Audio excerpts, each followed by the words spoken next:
பெரிய பசுமையான காடு, ஆனா மரங்கள் வாடி நிற்கின்றன. விலங்குகள் தாகமாக இருக்கின்றன. குட்டி யானை அழகான பாசமுள்ள தனது தோழர்களிடம், கவலைப்படாதீங்க, நான் உங்களுக்கு தண்ணீர் கண்டுபிடிப்பேன் என்று சொல்ல, விலங்குகள் அவனை நம்பிக்கையுடன் பார்க்கிறார்கள். குட்டி யானை தனது நண்பர்களுக்காக தண்ணீர் தேடிச் சென்றது.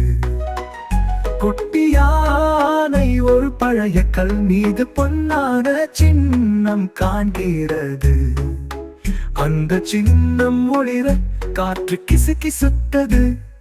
பொன்னான நீரூற்று மலையின் உச்சியில் இருக்கிறது. அதை கண்டுபிடிக்க துணிச்சல் வேண்டும் என்று சொல்ல, துணிச்சலுடன் குட்டி யானை மலைக்கு செல்கிறது. வழியில் பேசும் குரங்கை சந்தித்தது. குரங்கு ஒரு புதிர் கேட்டது.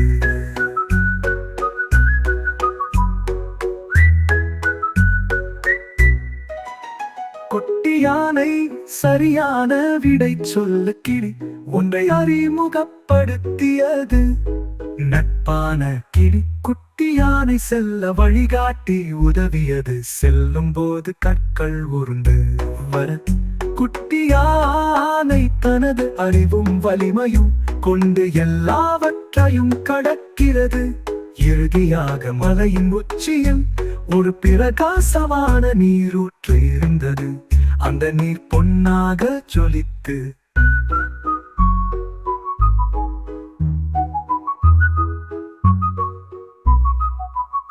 ஆனால் காவலன் மந்திர பாம்பு தோன்றியது. பாம்பு, இந்த நீரூற்று சுத்தமான மனம் கொண்டவர்களுக்கே என்று சொல்ல, குட்டி யானை தன்னுடைய தோழர்களின் தாகத்தை நினைத்து, நான் எனக்காக அல்ல, என் காடு காக்கத்தான் வந்தேன் என்று சொன்னது. பாம்பு புன்னகையுடன் நீரூற்றை திறந்தது. தண்ணீர் பெருகி காடுக்கு சென்றது.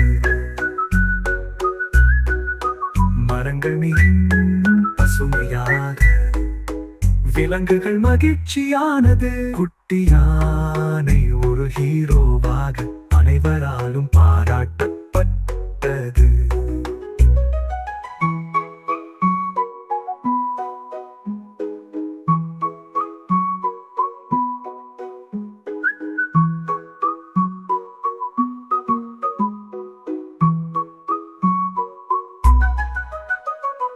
தன்னலம் இல்லாமல் பிறருக்காக முயற்சி செய்தால் இயற்கையே நமக்கு உதவும்.